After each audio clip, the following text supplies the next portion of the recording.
जय जय श्री हरि भक्तों।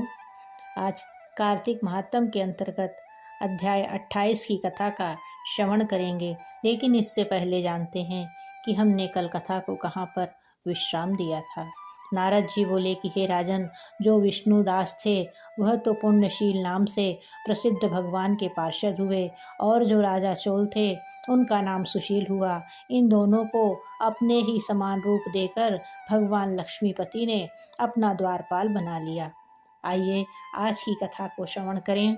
धर्मदत्त ने पूछा, मैंने सुना है कि जय और विजय भी भगवान विष्णु के द्वारपाल हैं। उन्होंने पूर्व जन्म में ऐसा कौन सा पुण्य किया था जिससे वे भगवान के समान रूप धारण कर वैकुंठ धाम के द्वारपाल हुए। दोनों पार्षदों ने कहा, ब्राह्मण, पूर्व काल में तृणबिंदु की कन्या देवहूति के गर्भ से महर्षि कर्दम की दृष्टि मात्र से 2 पुत्र उत्पन्न हुए। उनमें से बड़े का नाम जय और छोटे का नाम विजय हुआ।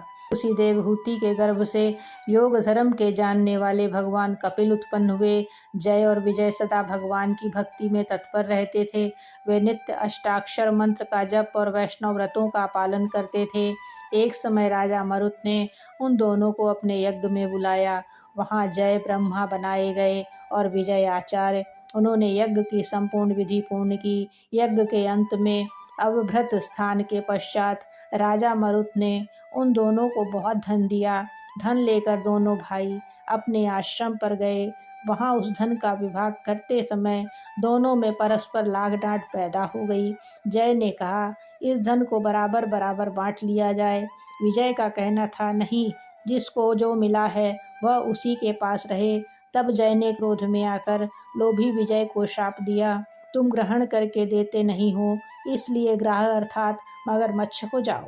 जय के शाप को सुनकर विजय ने भी शाप दिया, तुमने मद से भ्रांत होकर शाप दिया है, इसलिए तुम मातंग अर्थात हाथी की योनि में जाओ। तत्पश्चात उन्होंने भगवान से शाप निवृत्ति के लिए प्रार्थना की। श्री भगवान ने कहा, तुम मेरे भक्त हो, तुम्हारा वचन कभी असत्य नहीं होगा।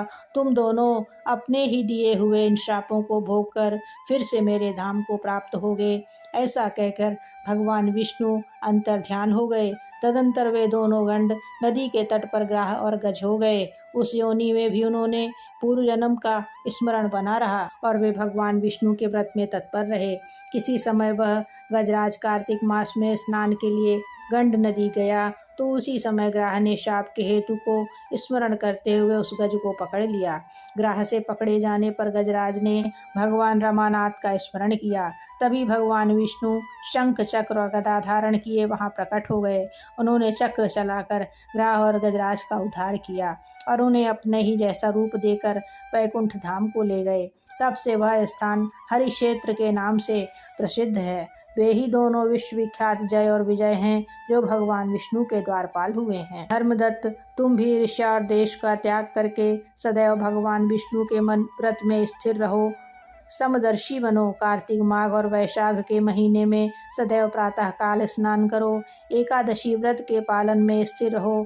तुलसी के बगीचे की रक्षा करते रहो। ऐसा करने से तुम भी शरीर का अंत होने पर भगवान विष्णु के परम पद को प्राप्त होगे। भगवान विष्णु को संतुष्ट करने वाले तुम्हारे इस व्रत से बढ़कर न यज्ञ है, न दान है और न ही तीर्थ है। विप्रवर, तुम धन्य हो, जिसके व्रत के आधे भाग का फल पाकर यह स्त्री हमारे द्वारा वैकुंठ धाम में ले जाई जा रही है। नारद जी बोले कि हे राजन, धर्मदत्त को इस प्रकार उपदेश देकर वे दोनों विमानचारी पार्षद उस कलहा के साथ वैकुंठ धाम को चले गए। धर्मदत्त जीवन भर भगवान के व्रत में स्थिर रहे और देहावसान के बाद उन्होंने अपनी दोनों स्त्रियों के साथ वैकुंठ धाम प्राप्त कर लिया।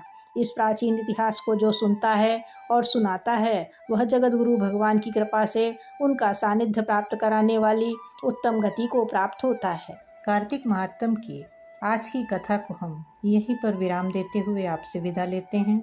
आशा है आप सब कार्तिक मास की इन विष्णुमयी कथाओं को सुनकर आनंद का अनुभव कर रहे होंगे।